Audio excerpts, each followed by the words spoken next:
Cheers.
Thank you.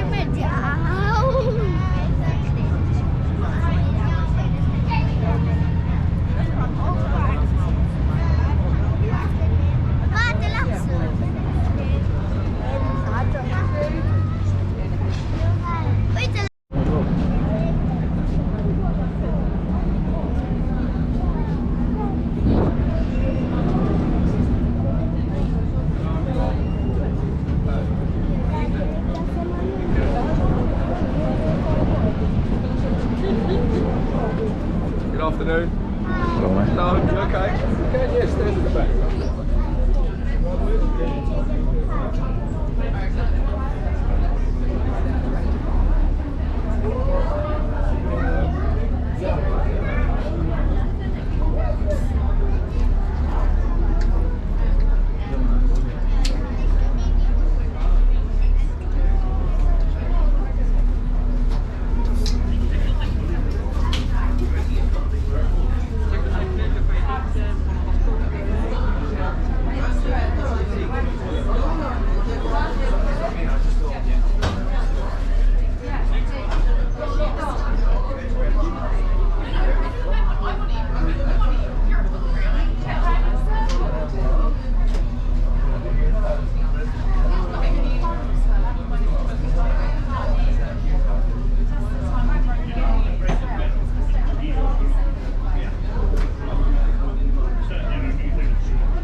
turn very shortly.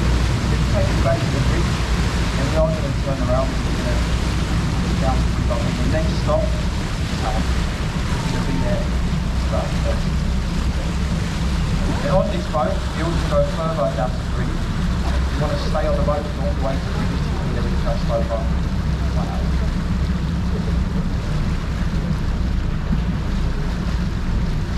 Now just leaving the pier, we do have to mention the safety on board, which is never to alarm anybody. This is a legal requirement. We have to mention we are fully equipped with all the up-to-date life saving. Everything around the boat. I think most of the stuff on the top of it, you see these life rafts, they're running out of the roof. And there is also life jackets, there's schooling compartments, they are all over the boat, and all of the compartments, they are marked with green and green.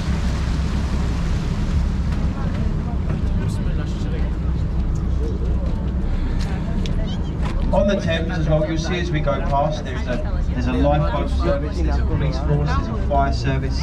We stay in constant communication with all of these life-saving authorities. There really is no need to worry. Sit back, relax, and enjoy the cruise.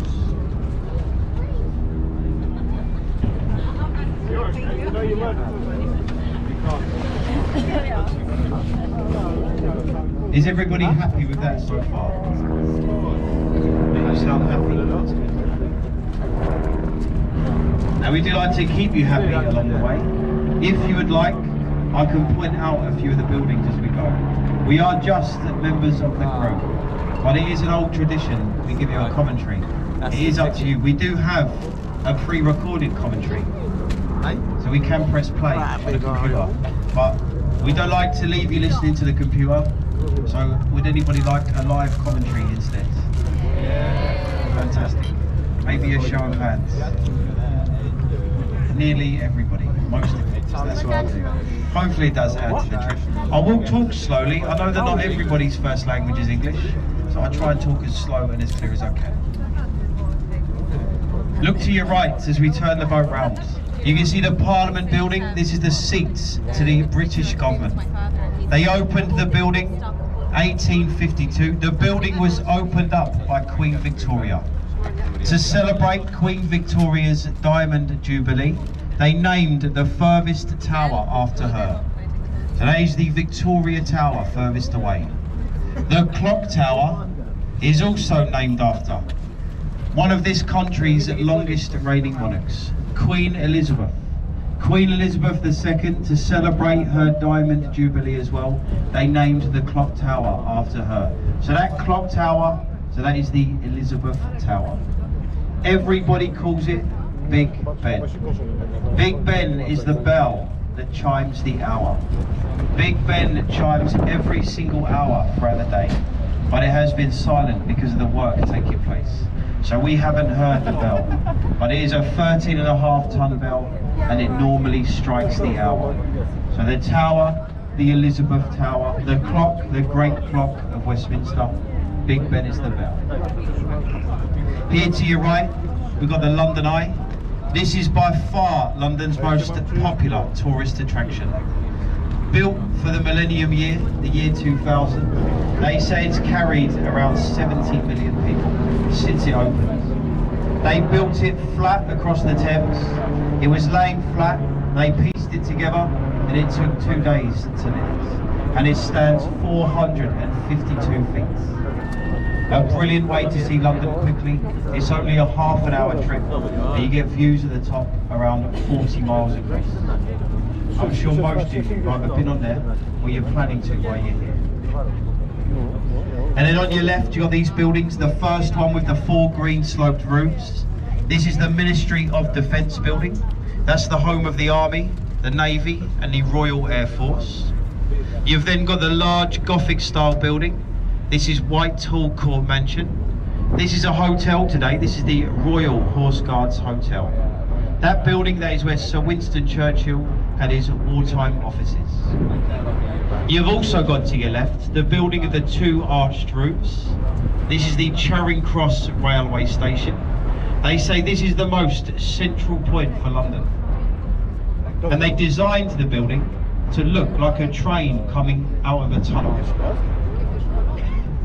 Now, it doesn't look anything like a train coming out of the tunnel, but that is the design of that building there to your left. The railway line that feeds the station is on the bridge. This is the Charing Cross Railway Bridge. You've got the walkways either side. Wave at the people on the bridges. People will want to wave and smile. If you don't wave back, they will throw things at you off the bridge. Wave and smile at the people. On all of these bridges, wave and smile. You have to be careful. If they don't wave back, there is a bridge on either side there. Keep on waving. If they don't wave back, well, they're very miserable. And they're probably from London. You don't need to worry. And now looking across over to your left, just in front of us, you've got Cleopatra's Needle. It's just coming up. It's the tall stone Egyptian obelisk with the two black sphinxes on either side. This is said to be 3,500 years old. Carved in Egypt, the needles, they carved them in pairs. And there's a twin.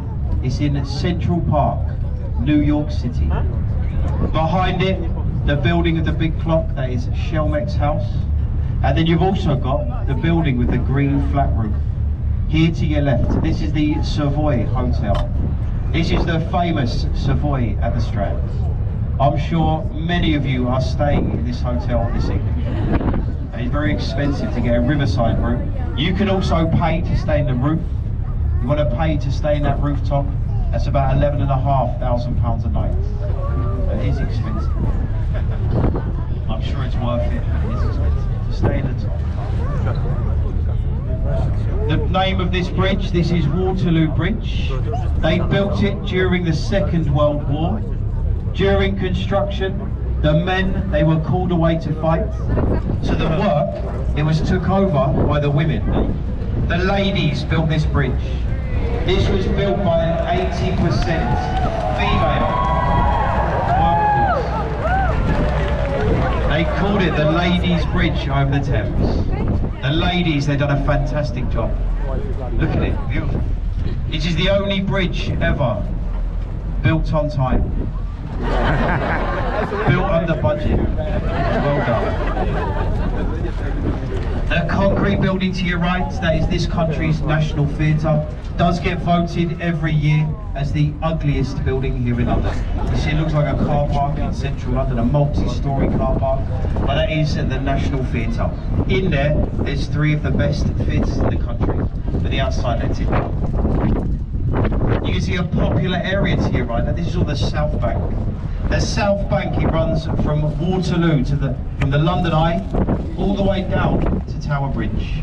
So you can walk along the river. This is the main part, the South Bank, where you get street entertainment on the weekends. Loads of bars, restaurants and theatres. So all the way along here to your right. And as you can see, look, it is a popular area. The ship to your left, this is called the Wellington. It was part of the New Zealand Navy, permanently on the Thames today. It's a livery hall for the Honourable Company of Master Mariners. You might recognise the ship if you watch programmes throughout the day on ITV. See, this part of the river, they film it throughout the day and they use it as a backdrop for many programmes you do watch on ITV. Those programmes, Good Morning Britain, the ITV News, they used to film them to your right. They don't film the programmes here, but they left a camera behind the black glass windows here to your right, and they film across all through the day. You never know, as we go past, we could all be on the national telly. Show them how much fun you're having. Wave and smile. If you're here with someone you shouldn't be with, duck. You never know. Look at the beach as well. Look at the people on the foreshore. Some of the best beaches in the world, they're here on the Thames. And what a lovely day for it as well. Look at, you can see that the people digging in the stones. Picking up broken glass. I don't know what they do right there. Paddling in the polluted river, probably very popular. The red brick building to your right, this is the OXO building. The tower at the very top, you see letters in the windows, OXO. Every night those letters, they shine out in red. It's become an iconic building. It was a warehouse, it was run by the OXO company. This is where the OXO company used to make the stock cube, which you probably have heard of before, the OXO stock cube. It's now apartments. There's a restaurant at the top.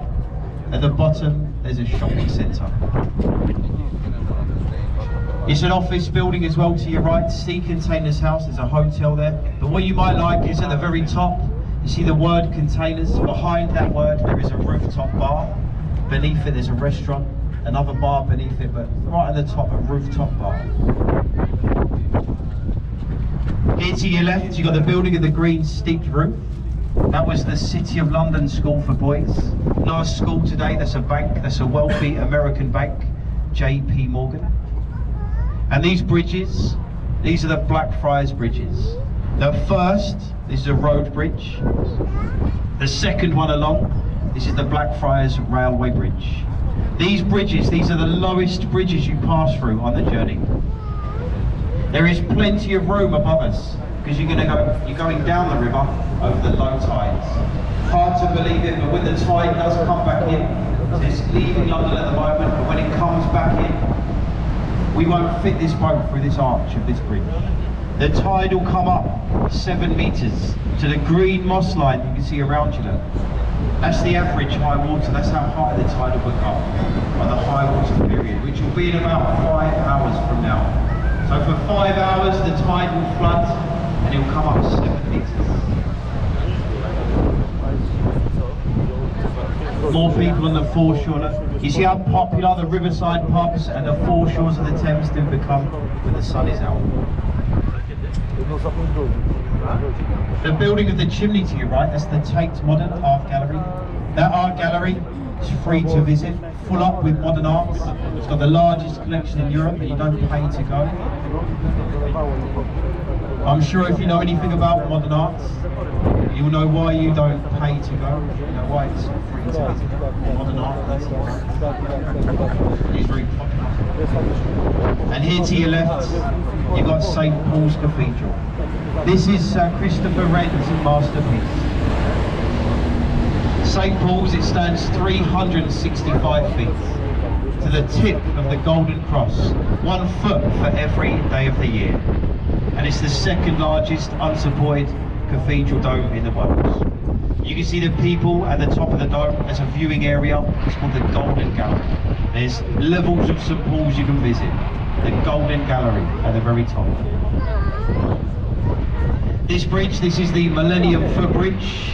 On the opening day, thousands of people came to walk across this bridge. They found out the bridge was too light, and the footsteps, they made the bridge bounce. And it was a windy day, the wind started to move the bridge. People started to panic, they ran across, but the bridge, it picked up momentum and it started to violently swing side to side on the opening day. So they had to quickly evacuate the bridge. They closed it, but they give it a nickname, the Wibbly Wobbly Bridge. If you've heard of that before, the Wibbly Wobbly Bridge. And here on your right, you've got the white round building with the thatched roof. That is the William Shakespeare's Globe Theatre. Throughout the winter, you can pick up a guided tour of that theatre, and in the summer, you can watch one of William Shakespeare's plays.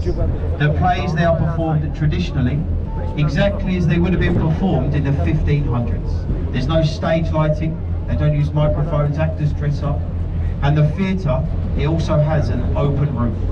And however bad the weather gets, if it rains while you're watching a performance, they don't stop the play, so you will get wet, just like they would have done in the original playhouse in the 1500s. It is brilliant value for money though.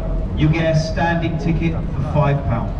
So brilliant for live entertainment here in London. And looking on your right, you've got the pub. This pub is called the Anchor. It was built in 1615. Part of this pub, 400 years old. Very old, very famous Riverside pub on the Thames. People that they are waving at you. They've been drinking all day, they like to sit there waving the boats.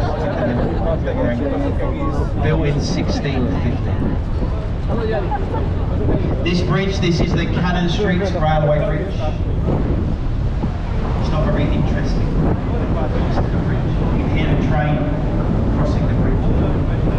And here on your right, one for the children on board. You've got a real life pirate ship. This is a working replica to Sir Francis Drake's Golden Hind. Sir Francis Drake, he was the first Englishman that sailed a ship around the world. Doing that journey on a ship identical to this one here to your right, the Golden Hind. And then in front of us, we've got London Bridge. This is the world famous London Bridge. A London bridge has stood on the Thames for 2,000 years. This is the 5th London Bridge, and it was built in 1973. I'm sure you know some of the bridges they have fell down. The bridge that stood before this one, it was sinking, so they had to take it down. And they sold it to an American oil tycoon called Robert McCulloch. They sold London Bridge for $2 million, and they moved it to America. They rebuilt London Bridge in Arizona. Lake Havasu City in the Arizona desert, that is where they rebuilt London Bridge. The pieces, they were shipped to California. They drove the pieces inland to the desert, rebuilt exactly as it stood here on the Thames, as a tourist attraction.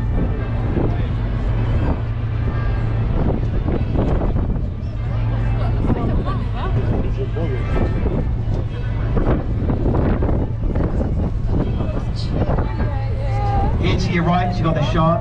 This is Western Europe's tallest building. You can go to the top of the Shard. On the 72nd floor, there is a viewing cafe. I'm sure that's where you're going to get the best views over London, from the 72nd floor. You do pay quite a lot of money to go to the Shard. It does get quite expensive. I think you do have to pay about £45 each to visit the 72nd floor. Then what you can do, 3/4 of the way up, there's a bar. It's called the Aqua Bar. You don't have to pay to go to the bar, but you have to pay at the bar, of course. You don't have to pay to visit. So you get great views over London, and that's about 3/4 of the way up. So you should save yourself a little bit. There is another building you can visit off to your left. Look at the building and the curved roof. Look at the top of it. See the viewing area? That's called the Sky Garden. That is the world's largest indoor rooftop garden. And you go there free of charge. So you'll save even more money by going to the Sky Garden. You might like to visit that one. Over 100 feet taller than the London Eye. You don't pay to go to the Sky Garden. Don't worry about trying to get a photo just yet of the bridge. I see a lot of people coming just trying to get a photo. We are going towards it. We're going to turn the boat and you get a side-on view. So we understand if you would like a photo. So we turn around very shortly. You see the bridge on your right. The warship to your right. This is the HMS Belfast. Been here on the Thames since the 70s as a floating museum and tourist attraction. Built in Belfast, Northern Ireland, launched on St. Patrick's Day in 1938. It was a powerful ship years ago. Saw lots of action throughout the Second World War. Last fired the guns during the Korean War campaign. So ladies and gentlemen, Tower Bridge is in front of us. We are going to turn the boat, and as I say, you get that side-on view. Tower Bridge was built in 1894, designed by a man called Sir John Wolfe-Barry. A part bascule bridge and a part suspension bridge. The bridge opens up. It lifts up like a double-sided drawbridge to allow the ships to pass through. Tower Bridge has opened up twice already today, but you have to be very lucky to see that bridge lift, to be in the right place at the right time. It only takes 90 seconds to lift, and they don't keep it up for long. You can imagine what it does to the traffic that surrounds the bridge. They drop it back down as quick as they can. There is no schedule of when they will lift up the bridge. The only way you can find out is by looking on the website. On the website they publish the times of the lifts. I know it is opening again this evening. I can't remember the time it's opening, but I'll find out and I'll let you know. It's opening this evening. It's open a couple of times tomorrow as well. So if you want to see it, so maybe come back to the area and you get a nice photo of Tower Bridge as it lifts up and down. To get that bridge to lift, you have to book it. You give them 24 hours notice by filling in a form online. And it is as easy as that. If you've filled in your form and you've let them know in advance, at any time of the day or night, if you want it to lift, if you need it to lift up, they have to open the bridge. Every single day of the year, apart from the day of the London Marathon. That is the only time you can't book the bridge to lift, on the marathon day, because the runners, they go across the bridge. They think if they open it halfway through that race, they think it'd spoil it. So they leave it closed on the marathon day, the only day that they do. And you can see we've stopped the boat now. Here to your right, you've got the Tower of London, a royal palace, dates back to 1078. And it has been many things. It's been a royal mint where they used to make money. It's been a royal observatory, and it has even been a zoo at one time. Most famously used for torture, for the imprisonment, and for the executions that took place. Look how low the tide is now. Look, you can see the archway on the river wall and the famous words above it, entry to the Traitors' Gates. This was an open archway. That was the river entrance to the castle. They say it was London's very first one-way streets. Traitors to the crown. They were found guilty of treason at the Parliament building. They put the traitors into boats. They brought them down the Thames. And when the tide was right, when it would come up higher, they could row the traitor through the archway. The punishment, execution, is a famous execution on Tower Hill to your right hand side. Traitors, they would have been hung, drawn by horses and quartered, chopped into 4 bits. A gruesome punishment for those traitors years ago. But they don't do that anymore, of course. This is now a tourist attraction, and it is home today to the Queen's Crown Jewels. Before the London Eye, this was the most popular place to visit in the whole of London, and it is still a nice place to go. If you haven't got anything planned, you might like to walk around the Tower of London, the Queen's Crown Jewels. Now, ladies and gentlemen, I hope you did get a photo there as we did turn the boat round. We are stopping the boat now. This is Tower Pier. It's our destination. It's our next stop.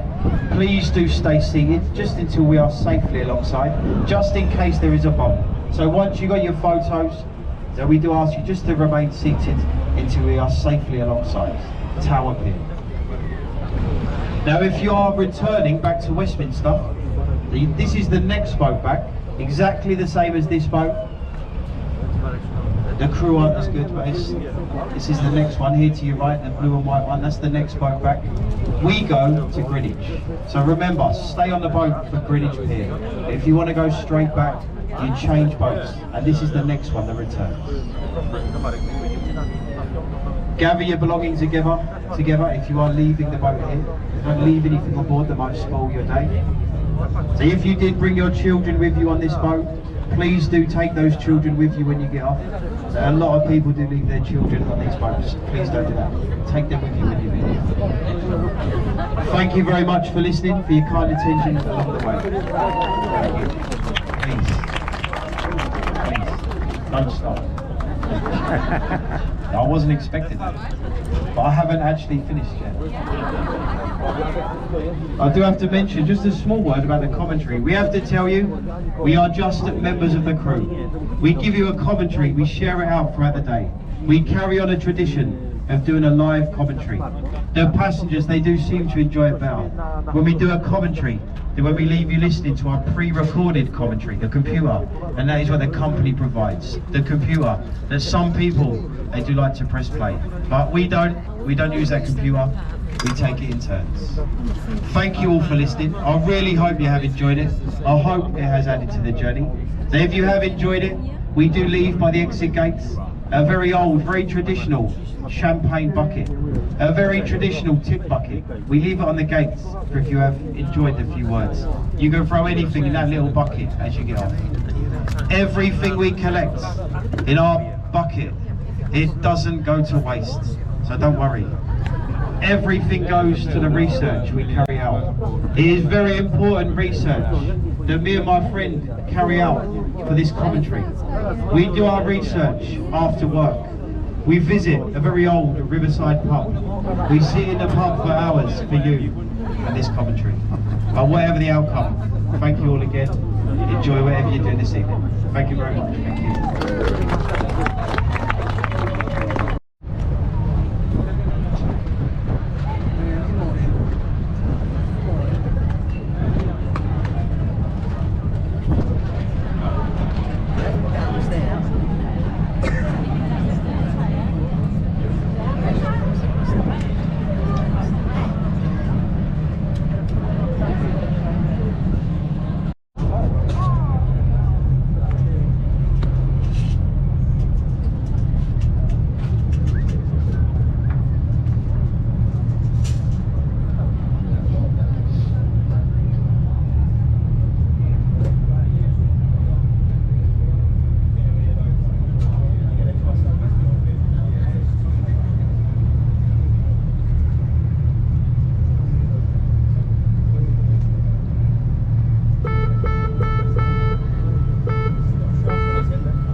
Once again, welcome to the Millennium Time.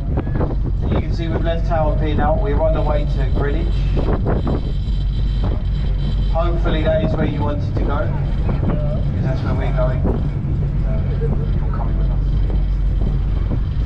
Now we leave the pier. We just had to mention again for the new passengers the safety on board, which is never to alarm anybody, just a legal requirement. We are fitted with all the up-to-date life-saving equipment. Everything is clearly marked around the road. There's life rafts, there's life jackets, all different types of firefighting equipment. In the unlikely event of any sort of emergency, you will hear announcements that come over this PA system.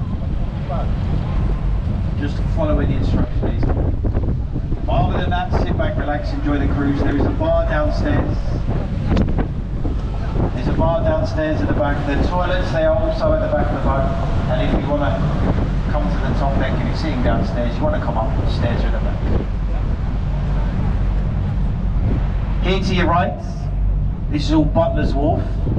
This is what you are mostly going to see now on the journey down to Greenwich. You've got these riverside apartments, and a lot of these apartment buildings, and they were converted from warehouses.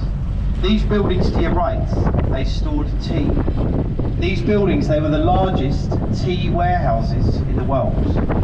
And when we get to Greenwich, you'll see a ship called the Cutty Sark. The Cutty Sark was one of the ships that delivered tea to London. It was large sailing ships racing to London from India, China, Chesterton. Tea was very expensive years ago. The ship that got here first would always get the best price. It was all stored here in Bermondsey to your right. And just past these apartments, you can see to your right is a gap in the river. Now if you look up through the gap, you see it's a sticky, muddy creek. And it is up through this gap where they filmed the musical Oliver Twist. So the musical Oliver was all filmed here to your right. St Xavier's Dock, where Fagin had the Den of Boy Thieves. look up through the gap. You might recognise the area as we go past. The green glass buildings to your left. Here on your left, just coming up. These glass apartment buildings, they have been designed to look like something. It is hard to see what. They are designed to look like soldiers marching down the Thames. I don't know what medication the designer was on at the time, but they are soldiers there on your left. The slanted roof, it's a cap, the soldier's cap. The square back is a backpack. And the pointy area on the roof, it's a rifle, a bayonet. And I'm sure you see that now, very clear. You will pay millions to live in this part of the Thames.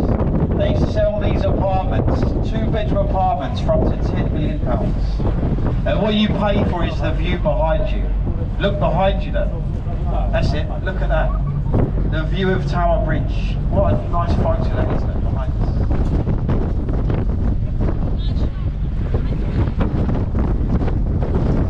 Coming up to your left, you've got an apartment building. It's called Oliver's Wharf. It's another old warehouse, but famous people have lived here to your left at Oliver's Wharf. You've had Robert De Niro live there. You've had Dame Helen Mirren.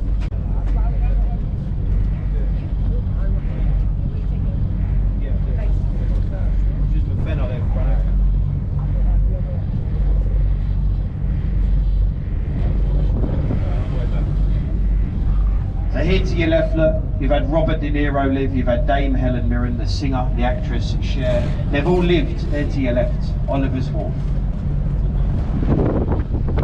The singer Cher, she used to live in the top corner, the top left-hand corner. That was her apartment. You used to see her on a nice day like today, she'd be waving at you from the balcony. She liked to wave at the boats as we went past. But she doesn't live there anymore, so you don't see her at all. We know she moved because before she moved, she wrote a letter. She complained to the company that owned these boats. She wrote a letter, she said she was being harassed. She blamed it on the people on the boats telling the passengers where she lived. She said that people were turning up at her apartment. She said she could hear us as we went past, pointing out exactly where she lived. So she asked us to stop. But we didn't stop pointing out where she lived, so she became so fed up that she moved. She moved just around here. I'll point out her apartment. Still on the river. And if you look to your left, you've got the police boats. This is their base. That's the Thames River Police, based here at Wapping in the East End of London.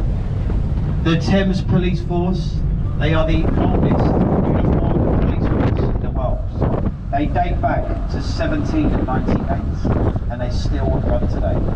They were introduced to the river to tackle the thieving and the piracy that was rife on the Thames. They say thousands of tons of cargo delivered on the Thames. They say nearly half of it would have been stolen by either pirates coming up or people from the area robbing the warehouses. Here to your right, there's a pub coming up. Now you might be from America on the boat, so you see the American flag flying at the front of this pub. And you see the name of it, it's called the Mayflower. It is named after the Pilgrim ship, the famous ship that set sail from the area to the right in 1620. The Mayflower left, went down the Thames around the coast of the country, picking up pilgrim fathers, stopping at a few places along the way, eventually going off to what you now know as the United States. So the ship set sail from here to your right. They named the pub afterwards. A famous area full of American history.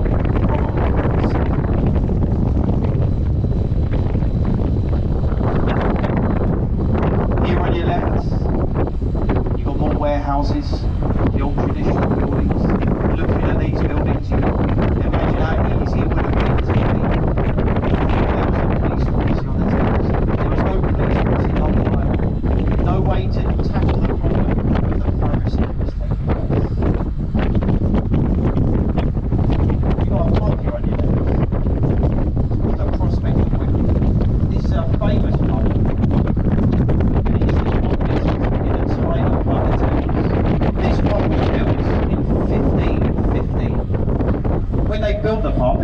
of the Pelican. But it got a nickname. They called it the Devil's Tavern because of the people that went in. You'd find criminals in there, you'd find pickpockets, thieves, murderers. Ladies of the night, this is the public abuse. Devil's Tavern. If you go into that pub today, nothing has changed. Notorious East End pub. The East End is a famous area. I'm sure you've heard of this area before. That's from Tower Bridge to Canary Wharf. That's the East End. If you go further east, you go further inland, you're in East London. That area, the East End, it's famous for the Cray twins, the infamous East End gangsters. You've had Jack the Ripper, the murderer in the 1800s when the young ladies were murdered in the East End. You might watch the programme on the telly yourself, East End. If you've seen that programme, I'm sure you know all about the East End.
You see how these warehouses, they come right up to the river's edge. Because the new buildings that you see to your right, they have the pathway running along the front. But the old warehouses, they come up to the river, to the high water, which the ships can berth alongside the river wall.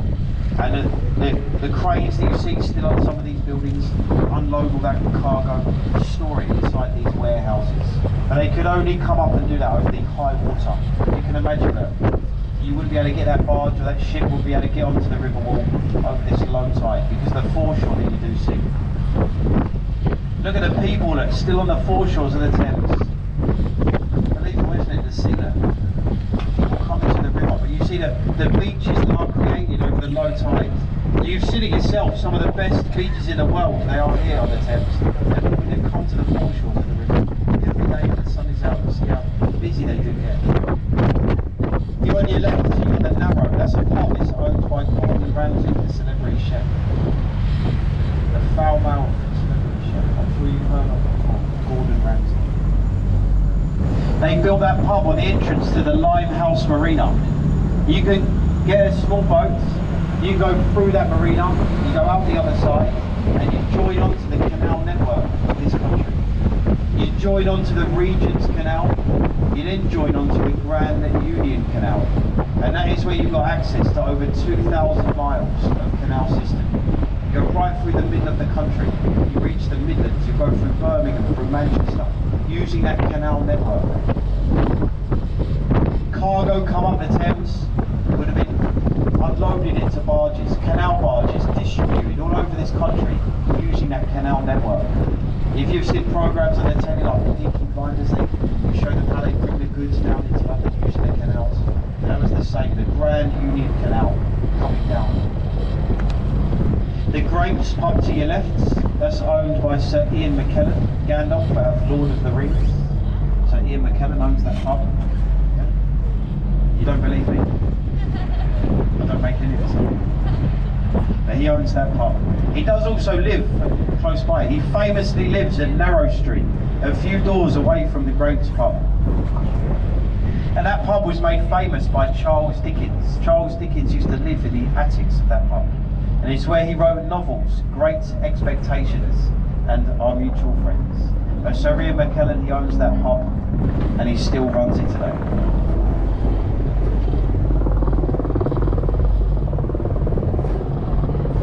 You do find it does take a well-known person or a wealthy person to take on one of these at riverside pubs and keep them running because you can imagine what they want to do is tear them down. They want to build up more apartments, because the apartments are very expensive.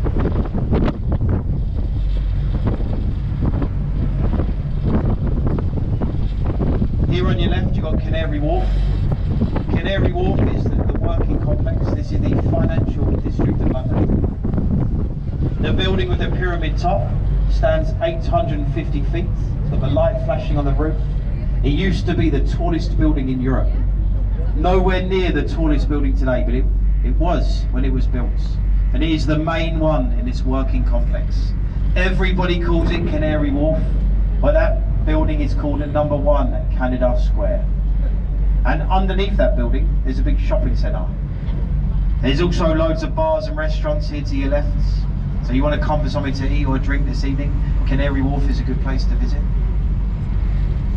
Monday to Friday, do bear in mind that this is our working area. And they say there is well over 100,000 workers here at Canary Wharf. And it's only a small area, but because of the tall glass office buildings, a lot of people come to work at Canary Wharf. So Monday to Friday, 9 to 5, so it's not a very nice place to visit because it is so busy. But go during the evening, go on a weekend, and you find there is loads of things to see and do.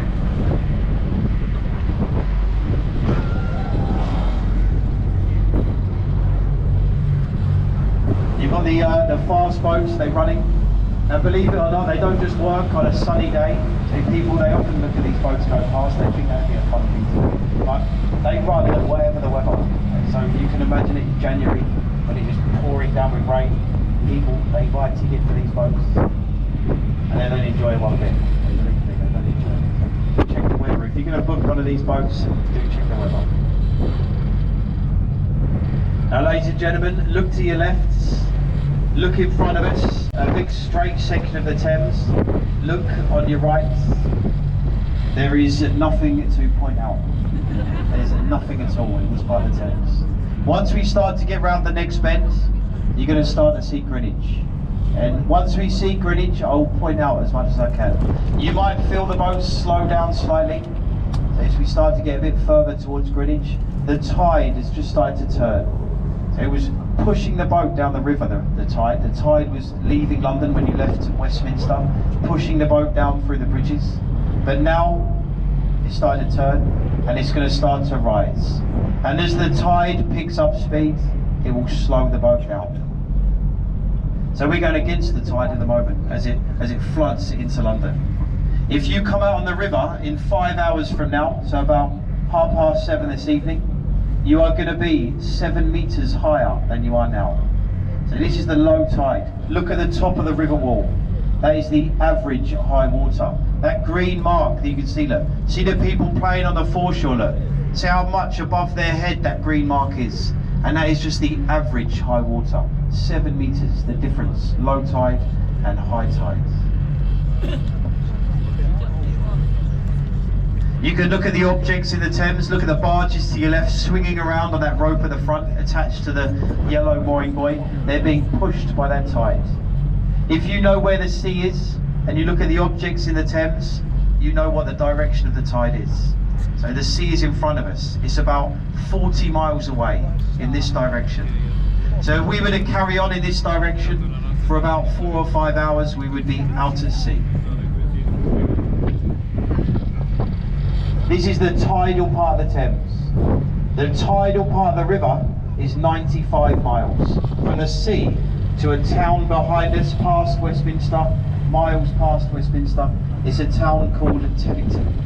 Once you get to Teddington, there's a lock. Then through that lock, the river becomes non-tidal. And there is over 100 miles of non-tidal Thames. The entire length of the river is 215 miles. From the sea to the Cotswold Hills, in Gloucestershire, the Cotswold Hills.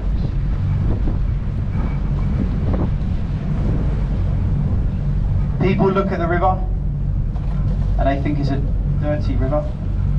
Looking at the Thames, it's a murky river. But the Thames, it does have a mud base. The mud is constantly stirred up by the tide, and the boats that churn up the mud when they go up and down. The Thames, so it's actually very clean. and it has become one of the cleanest working rivers in Europe. And it looks dirty because it does have that mud base. So it's still a little bit polluted. You're comparing it with the other working rivers in Europe. It can become a bit dirty, of course, but it is one of the cleanest working rivers in Europe today. But remember, it does have that mud base. People think the Thames is dirty because 50 years ago, the Thames, it was biologically dead. It was a biological hazard. So polluted, nothing would live in the Thames. But today they say there is well over 100 different species of fish living in the river. And over 50 different species of birds and wildlife that live around the Thames. They say the Thames is so clean today that you can drink it. Apparently you can drink the water from the Thames. It is that clean. Now what you have to do, apparently, you have to get your glass of water out the Thames, you leave it. You have to leave it to settle. The mud goes to the bottom of the glass and you are left with a crystal clear water, and then you can drink it. So you might have drank the river without even knowing it. If you've had a tea or coffee on this boat, you've been to the bar, they pump the water from the Thames. They do boil it, so most of the time you are okay. Sometimes it can become a bit gritty. Now you can't drink the river. Wasn't sure if you were still listening. No.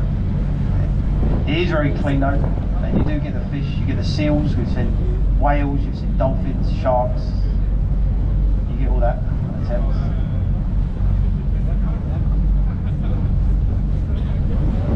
Penguins. And as we start to get round the bend, you see Greenwich. Now you've got the areas to your left and your right now. The area to your left is the Isle of Dogs. Once we've gone past Canary Wharf, so you've left the East End, the area here, look, this is the Isle of Dogs. This area to your left, so you've got the riverside apartments. But if you were to go inland, you've got dock systems. The West India Docks, that was to your left, the Millwall Dock, and the East India Dock. That was all the area to your left, the working part of London, the working area with the docks that were built up. These docks to your left, they were some of the busiest in the world. When this was a working river, all the cargo coming in, the ships coming into the dock. Today though, because the shipping is shut down, nothing really happens here to your left. You've got the riverside apartments and you've got Canary Wharf, but the dock is very quiet. Nothing really happening here to your left. They have filled in parts of it to make way for Canary Wharf. So they've filled in part of that dock, but some of it does still remain. You'll get naval ships there, you get all sailing barges, they all stop in there, small ships that come in, only for a few days before they come back up.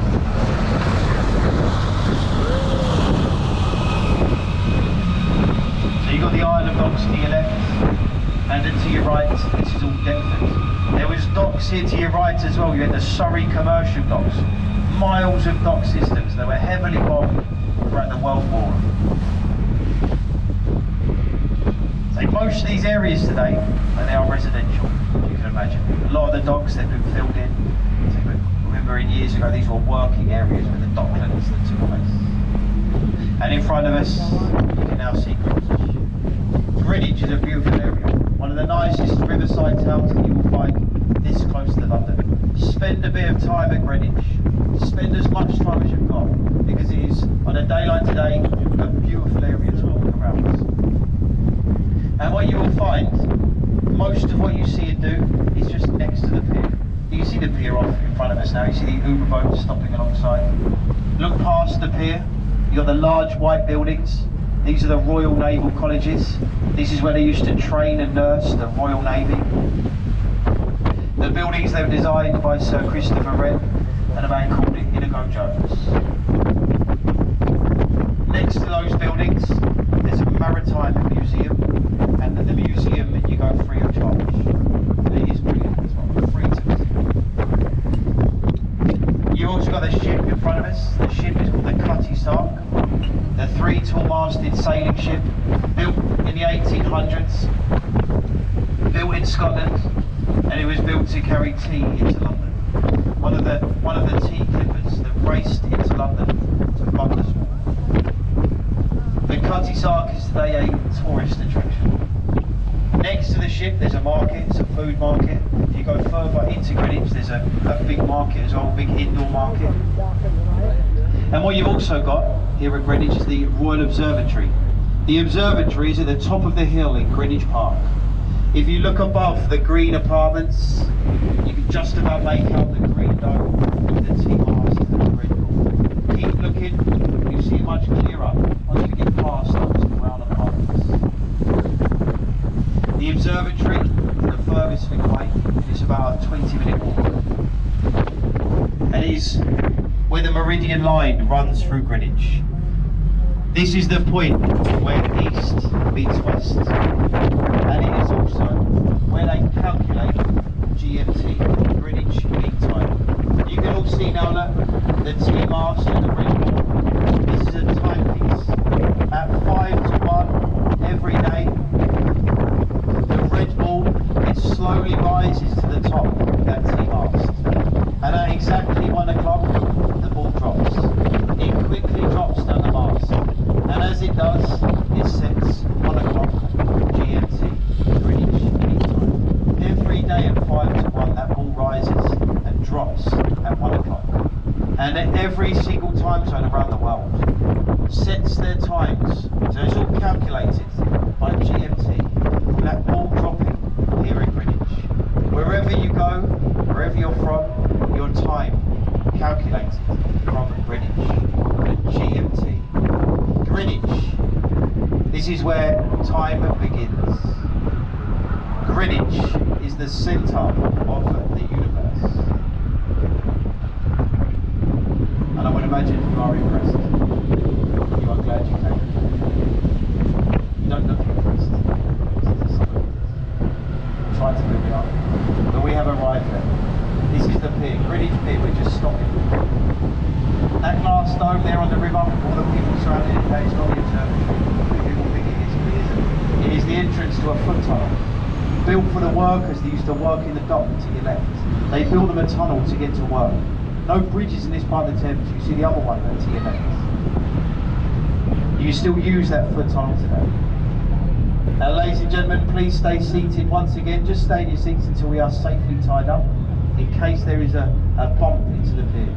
You wouldn't want to have any sort of accident, so please do just stay in your seats, just until we're safely alongside. Now remember, we're going to stay here now for some time. I'll find out. We stay here now till 3 o'clock, so 30 minutes from now. That's when we leave on this boat.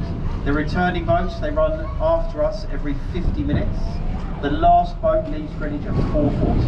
So there's one at 10 to 4 and the last one at 4:40. Use your ticket on any boat back. Spend a bit of time here. You see how popular it is. It is a beautiful area to walk around. And if you have any questions about Greenwich, any other questions, please do ask as you leave the boats.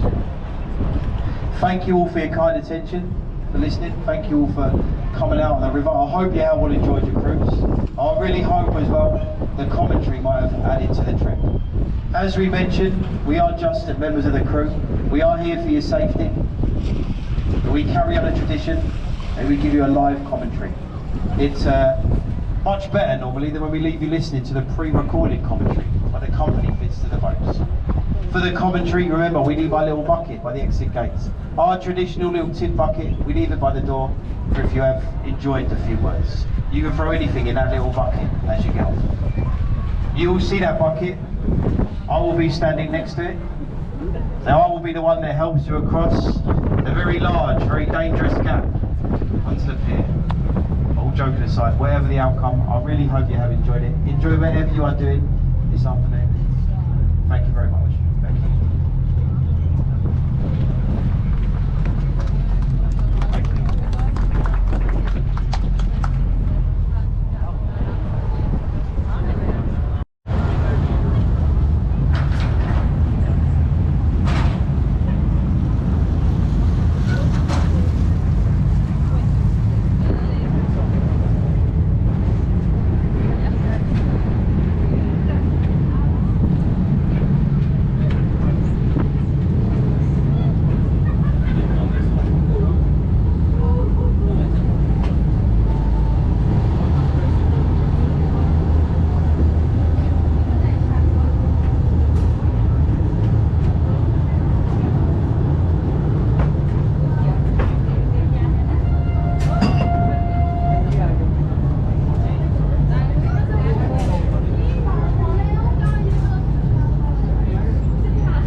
are you being my agent?